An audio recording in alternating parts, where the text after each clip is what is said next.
Kalau hari ini Anda sudah siap melangkah ke butik emas, membawa tabungan gaji bulan lalu, dengan satu keyakinan bahwa ini keputusan paling aman, paling pintar, dan paling terlambat untuk tidak ikut tren, hentikan langkah itu sekarang. Ini bukan keputusan finansial, ini reaksi panik yang dibungkus narasi investasi. Dan ironisnya, semakin ramai orang bicara soal emas, semakin besar kemungkinan Anda sedang masuk di waktu yang paling berbahaya. Masalah utamanya bukan emasnya, masalahnya ada di kepala kita. Otak manusia punya kecenderungan ikut kerumunan, merasa aman ketika banyak orang melakukan hal yang sama. Ini disebut herding behavior. Ketika tetangga mulai cerita beli emas, influencer pamer logam mulia, dan grup keluarga penuh screenshot harga yang naik, Anda tidak lagi berpikir, Anda hanya bereaksi. Dan di dunia keuangan, reaksi massal hampir selalu terjadi di titik puncak, bukan di titik awal. Sekarang, lihat pola yang sedang terjadi. Harga naik, berita memperkuat, orang ikut masuk, lalu permintaan melonjak. Ini menciptakan ilusi bahwa emas adalah tempat paling aman saat ini. Padahal, yang sebenarnya terjadi, Anda sedang membeli perlindungan di saat badai sudah mencapai puncaknya. Ini sama seperti membeli jas hujan saat air sudah selutut, bukan saat langit mulai mendung. Anda membayar harga premium untuk sesuatu yang seharusnya dibeli saat tidak ada yang peduli. Dan yang tidak pernah dibahas secara jujur adalah biaya yang tersembunyi di balik emas fisik. Ketika Anda membeli, Anda langsung kehilangan sebagian nilai karena selisih harga beli dan jual. Bisa 5%, bahkan mendekati 10%. Artinya, bahkan jika harga emas tidak bergerak, Anda sudah berada dalam posisi rugi sejak detik pertama transaksi. Belum lagi biaya cetak, sertifikat, dan risiko penyimpanan yang sepenuhnya Anda tanggung sendiri tanpa ada yang memperingatkan sebelumnya. Narasi yang terus diputar adalah bahwa emas tidak pernah turun. Ini adalah setengah kebenaran yang sangat berbahaya. Dalam jangka panjang, mungkin iya. Tetapi dalam jangka pendek hingga menengah, emas bisa stagnan bertahun-tahun, bahkan turun cukup dalam setelah lonjakan tajam. Banyak orang yang masuk di puncak harus menunggu sangat lama hanya untuk kembali ke titik impas, sementara uang mereka terkunci tanpa menghasilkan apa-apa selama periode itu. Dan disinilah Anda perlu berhenti sejenak, menarik napas, dan melihat situasi dengan kepala dingin. Keputusan terbaik saat ini mungkin bukan membeli, tetapi menahan diri. Bukan karena emas itu buruk, tetapi karena timing Anda yang sedang diuji. Di bagian berikutnya, Anda akan melihat bagaimana kebanyakan orang kehilangan uang bukan karena aset yang salah, tetapi karena masuk di waktu yang salah, dan bagaimana Anda bisa keluar dari siklus itu sebelum terlambat. Ada satu fakta yang tidak nyaman, tetapi harus Anda terima. Rasa sakit kehilangan uang itu jauh lebih dalam daripada rasa senang mendapatkan jumlah yang sama. Kehilangan 10 juta rupiah bisa membekas lama di kepala, sementara keuntungan dengan angka yang sama cepat terasa biasa. Inilah yang disebut loss aversion. Dan inilah akar kenapa banyak keputusan investasi berubah dari rasional menjadi emosional, terutama ketika Anda masuk di waktu yang salah. Perhatikan pola yang sering terjadi. Awalnya tidak peduli, lalu melihat orang lain mulai untung, kemudian muncul rasa tertinggal. Dari situ berubah menjadi dorongan untuk ikut masuk, bukan karena paham, tetapi karena takut ketinggalan momentum. Dan biasanya, keputusan itu terjadi tepat saat harga sudah tinggi, ketika euforia sedang paling kuat, dan risiko justru semakin besar. Begitu harga bergerak turun sedikit saja, tekanan psikologis langsung muncul. Angka merah mulai terasa seperti ancaman, bukan sekadar fluktuasi. Dalam kondisi ini, banyak orang tidak lagi berpikir jernih. Mereka hanya ingin rasa tidak nyaman itu berhenti. Akhirnya keputusan yang diambil adalah menjual dalam keadaan rugi, bukan karena strategi, tetapi karena tidak tahan melihat penurunan. Sekarang kita masuk ke logika yang lebih keras, yaitu spread. Selisih antara harga beli dan harga jual yang sering diabaikan. Ketika Anda membeli emas, Anda sudah tertinggal beberapa persen sejak awal. Katakanlah sekitar 10%. Jika harga turun 5% saja, maka secara nyata Anda menghadapi potensi kerugian sekitar 15%. Ini bukan teori, ini realita yang terjadi saat Anda mencoba menjual kembali. Selain itu, ada biaya yang lebih diam tetapi lebih mahal, yaitu opportunity cost. Uang yang Anda ubah menjadi emas berhenti bekerja. Tidak menghasilkan apapun, tidak bertumbuh, hanya dia menunggu harga bergerak. Sementara di tempat lain, uang yang sama bisa menghasilkan bunga atau imbal hasil. Jadi Anda tidak hanya berisiko rugi karena harga, tetapi juga kehilangan kesempatan untuk berkembang. Semua ini menciptakan ilusi yang sangat meyakinkan. Memegang emas terasa aman, terasa nyata, dan memberi rasa memiliki. Tetapi ketika dibutuhkan, proses mencairkannya tidak selalu cepat dan tidak selalu menguntungkan. Dan yang perlu Anda pahami, posisi ini bukan terjadi karena Anda kurang pintar, tetapi karena pola yang sama terus mendorong investor kecil masuk di waktu yang salah, lalu keluar di waktu yang lebih buruk. Sekarang kita tarik sedikit ke belakang layar, karena kalau Anda hanya melihat harga emas naik atau turun, Anda sebenarnya hanya melihat bayangan, bukan sumber pergerakannya. Di balik layar ada dua kekuatan besar yang menggerakkan semuanya. Bukan toko emas, bukan influencer, tetapi pemain global dengan kekuatan uang yang jauh di atas investor retail seperti kita. Dua kekuatan itu adalah suku bunga global, terutama dari Bank Sentral Amerika dan kondisi geopolitik dunia yang terus berubah. Hubungannya sederhana tetapi sering diabaikan. Ketika suku bunga global tinggi, menyimpan uang di bank atau instrumen berbunga menjadi sangat menarik. Anda bisa mendapatkan imbal hasil tanpa harus mengambil risiko besar.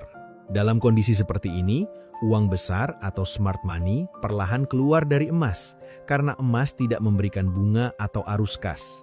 Jadi ketika bunga naik, emas kehilangan daya tariknya, bukan karena emas jelek, tetapi karena ada alternatif yang lebih menguntungkan. Sebaliknya, ketika dunia mulai tidak stabil, perang pecah, ketegangan meningkat, ekonomi goyah, disitulah emas kembali dilirik. Emas dianggap sebagai tempat berlindung, tempat parkir sementara ketika ketidakpastian meningkat. Inilah alasan kenapa harga emas sering melonjak saat berita buruk mendominasi. Tetapi masalahnya, lonjakan ini sering dimanfaatkan oleh pemain besar untuk menjual ke pasar yang sedang panik membeli. Disinilah banyak orang terjebak dalam narasi sederhana bahwa emas selalu menang melawan inflasi. Kenyataannya jauh lebih kompleks. Dalam jangka sangat panjang, emas memang bisa melindungi nilai. Tetapi dalam jangka pendek hingga menengah, emas bisa menjadi aset yang stagnan atau bahkan merugikan, terutama jika Anda masuk di fase euforia. Jadi bukan soal emas itu benar atau salah, tetapi kapan Anda masuk dan dalam kondisi apa. Yang lebih berbahaya adalah cara kebanyakan orang mengambil keputusan. Mereka melihat berita lokal, headline yang dramatis, judul yang sengaja dibuat memancing emosi, lalu langsung mengambil tindakan. Padahal pergerakan uang besar tidak ditentukan oleh berita lokal, tetapi oleh keputusan bank sentral global, pergerakan dolar, dan strategi institusi besar yang tidak pernah muncul di layar ponsel Anda. Dan di titik ini Anda harus sadar, permainan ini bukan sekadar beli dan jual sederhana. Anda sedang berada di papan catur global, melawan pemain yang punya informasi, akses, dan kecepatan yang jauh di atas Anda. Jika Anda hanya mengikuti arus tanpa memahami arah besar pergerakan, maka Anda bukan pemain, Anda hanya pion yang bergerak mengikuti skenario orang lain. Dan tugas Anda sekarang adalah berhenti jadi pion, mulai membaca arah permainan sebelum mengambil langkah berikutnya. Sekarang, kita masuk ke bagian yang paling menentukan, bukan soal emasnya, tetapi soal timing. Karena dalam investasi, aset yang bagus bisa menjadi keputusan buruk kalau dibeli di waktu yang salah. Dan sebaliknya, aset yang biasa saja bisa menjadi luar biasa kalau dibeli di waktu yang tepat. Disinilah perbedaan antara orang yang sekadar ikut tren dengan orang yang benar-benar memahami permainan. Ada konsep yang jarang dibahas secara jujur, yaitu contrarian investing, berpikir berlawanan dengan kerumunan. Orang kaya tidak menunggu konfirmasi dari media atau lingkungan. Mereka justru masuk saat tidak ada yang tertarik, saat suasana sepi, saat harga belum dilirik. Karena mereka tahu, keuntungan terbesar tidak datang dari mengikuti arus, tetapi dari berani masuk sebelum arus itu terbentuk. Sekarang, kita definisikan dengan jelas apa itu waktu haram.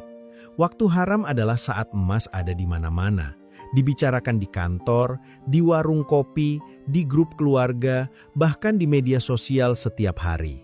Ketika semua orang merasa yakin ini adalah keputusan yang benar, justru disitulah risiko paling tinggi. Karena harga sudah mencerminkan euforia, bukan lagi nilai yang rasional. Sebaliknya, ada yang disebut waktu halal. Ini adalah fase yang membosankan ketika emas tidak menarik perhatian siapapun. Tidak ada yang membahas, tidak ada yang pamer, bahkan mungkin dianggap aset kuno. Biasanya terjadi saat ekonomi stabil, pasar saham sedang naik, dan orang lebih tertarik pada hal yang terlihat lebih cepat menghasilkan. Di fase inilah, harga seringkali lebih masuk akal dan peluang mulai terbuka. Masalahnya, kebanyakan orang tidak sabar menunggu fase itu. Mereka lebih memilih langsung masuk dengan seluruh dana yang dimiliki, terutama ketika baru mendapat bonus atau tabungan terasa cukup. Ini yang disebut keputusan lump sum tanpa perhitungan. Menghabiskan seluruh uang dalam satu momen euforia adalah langkah yang sangat berisiko, karena Anda tidak memberi ruang untuk kesalahan atau koreksi pasar. Dan satu hal yang harus benar-benar Anda garis bawahi. Jika uang itu punya tujuan dalam waktu kurang dari 5 tahun, entah untuk menikah, renovasi rumah, atau sebagai dana darurat, maka emas bukan kendaraan yang tepat. Volatilitas jangka pendek bisa membuat Anda terjebak di waktu yang tidak Anda inginkan. Di titik ini, disiplin lebih penting daripada ambisi. Karena investasi yang baik bukan hanya soal untung, tetapi soal memastikan uang Anda tersedia saat Anda benar-benar membutuhkannya. Pertanyaan yang pasti muncul di kepala Anda sekarang sederhana tetapi krusial. Kalau tidak beli emas sekarang, lalu uangnya mau diapakan, dibiarkan diam, dan pelan-pelan dimakan inflasi. Ini ketakutan yang sangat wajar, karena kita diajarkan bahwa uang yang tidak diinvestasikan adalah uang yang hilang nilainya. Tetapi yang jarang dijelaskan, tidak semua kondisi pasar menuntut Anda untuk langsung bertindak agresif. Justru di fase seperti sekarang, pilihan paling cerdas seringkali adalah memilih instrumen yang membosankan. Reksadana pasar uang atau deposito dengan bunga kompetitif mungkin tidak terdengar seksi, tidak bisa dipamerkan, dan tidak memberi sensasi adrenalin. Tetapi di balik kesederhanaannya, ada kekuatan besar, yaitu stabilitas, likuiditas, dan pertumbuhan yang konsisten tanpa drama. Di kondisi ekonomi yang penuh ketidakpastian, ada satu prinsip lama yang kembali relevan, cash is king. Uang tunai yang Anda miliki bukanlah tanda bahwa Anda tertinggal, tetapi justru bukti bahwa Anda siap. Siap untuk bergerak, siap untuk mengambil peluang, dan yang paling penting, siap untuk tidak terjebak di posisi yang salah hanya karena terburu-buru. Bandingkan dengan emas yang Anda beli hari ini. Ia diam, tidak menghasilkan arus kas, tidak memberi bunga, dan nilainya sangat bergantung pada sentimen pasar. Sementara uang yang ditempatkan di instrumen seperti reksadana pasar uang atau deposito tetap bekerja setiap hari, menghasilkan tambahan nilai walaupun kecil. Dalam jangka waktu tertentu, perbedaan ini menjadi signifikan, terutama ketika Anda menunggu momen yang lebih tepat. Strategi yang bisa Anda pegang sederhana tetapi sangat kuat, yaitu pendekatan barbel. Sebagian besar dana, sekitar 80%, ditempatkan di instrumen yang sangat aman dan liquid. Sisa 20% disiapkan sebagai amunisi, bukan untuk dihamburkan sekarang, tetapi untuk digunakan saat harga aset benar-benar memberikan peluang yang masuk akal. Dengan cara ini, Anda tidak kehilangan keamanan, tetapi juga tidak kehilangan kesempatan. Dan disinilah mindset yang membedakan investor biasa dengan investor yang lebih matang. Tidak melakukan apa-apa bukan berarti pasif, tetapi keputusan yang sangat aktif dan penuh kesadaran. Menahan diri di tengah kebisingan adalah bentuk disiplin yang jarang dimiliki. Karena pada akhirnya, uang tidak hanya tumbuh dari apa yang Anda lakukan, tetapi juga dari apa yang Anda pilih untuk tidak lakukan. Sekarang semuanya kembali ke satu pertanyaan besar. Anda ingin jadi apa di pasar ini? Mangsa yang terus bereaksi atau predator yang menunggu dengan tenang? Selama ini kebanyakan orang hidup dalam mode reaktif, melihat harga naik lalu ikut masuk, melihat harga turun lalu panik keluar. Pola ini terlihat sederhana, tetapi inilah pola yang secara konsisten menguras uang dari kantong investor kecil ke tangan pemain yang lebih sabar dan lebih disiplin. Mulai hari ini, cara pandang itu harus dibalik. Anda tidak lagi mengejar apa yang sedang naik, Anda mulai mempertanyakan kenapa itu naik, siapa yang sudah masuk lebih dulu, dan siapa yang sedang bersiap keluar. Ini bukan lagi soal ikut arus, tetapi membaca arus. Karena di pasar keuangan, orang yang datang terakhir hampir selalu menjadi likuiditas bagi mereka yang datang lebih awal. Di titik ini, Anda juga perlu mendefinisikan ulang apa sebenarnya fungsi emas dalam hidup Anda. Emas bukan alat untuk menjadi kaya dengan cepat, bukan simbol status, dan bukan tiket instan keluar dari tekanan finansial. Emas adalah asuransi kekayaan, alat perlindungan, ketika sistem benar-benar terguncang. Jika Anda memperlakukannya sebagai mesin uang cepat, maka Anda sedang menggunakan alat yang salah untuk tujuan yang salah. Ketika Anda berhenti mengejar tren dan mulai berpikir seperti ini, ada satu perubahan besar yang terjadi, yaitu ketenangan. Anda tidak lagi gelisah melihat harga naik, tidak lagi panik melihat harga turun, karena Anda tahu posisi Anda, tahu strategi Anda, dan tidak lagi bergantung pada opini orang lain. Ketenangan ini bukan sekadar perasaan, tetapi aset psikologis yang sangat mahal di dunia investasi. Sekarang Anda sudah memiliki sesuatu yang tidak dimiliki oleh sebagian besar orang di luar sana, yaitu sudut pandang. Anda bisa melihat jebakan di balik euforia, bisa mengenali pola yang berulang, dan bisa menahan diri ketika semua orang berlari ke arah yang sama. Ini seperti memiliki kacamata yang membuat Anda melihat apa yang sebelumnya tidak terlihat, dan itu adalah keunggulan yang sangat besar.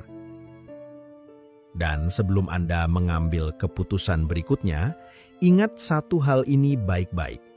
Uang yang Anda miliki hari ini bukan datang dari keberuntungan semata. Itu hasil kerja keras, waktu yang dikorbankan, energi yang terkuras. Sangat tidak masuk akal jika semua itu dipertaruhkan hanya karena dorongan sesaat dan tekanan sosial. Jadi sebelum Anda ikut membeli hanya karena semua orang melakukannya, tanyakan pada diri sendiri, apakah Anda sedang membuat keputusan atau hanya sedang ikut terbawa arus? Sekarang hentikan sejenak semua distraksi, tutup grafik harga emas, dan lakukan satu hal yang jauh lebih penting. Buka rekening Anda, lihat angka yang ada di sana, dan hitung dengan jujur apakah dana darurat Anda sudah benar-benar cukup untuk menutup kebutuhan hidup minimal 6 bulan ke depan tanpa harus menjual aset apapun. Jika jawabannya belum, maka keputusan paling cerdas minggu ini bukan membeli emas, tetapi memperkuat fondasi keuangan Anda terlebih dahulu. Karena pertahanan yang kuat selalu lebih penting daripada serangan yang terburu-buru. Dan jika Anda merasa video ini membuka cara pandang baru, jangan simpan sendiri. Kirimkan ke satu orang yang Anda kenal yang sedang tergoda membeli emas hari ini, karena bisa jadi ini yang menyelamatkan uangnya dari keputusan yang salah. Dan jika Anda ingin terus belajar membaca pasar dengan cara yang lebih tajam dan tidak mudah terjebak arus, pastikan Anda tetap di channel Uang Naik, karena di sini kita tidak sekadar ikut permainan, kita belajar memahami dan mengendalikan permainan itu sendiri.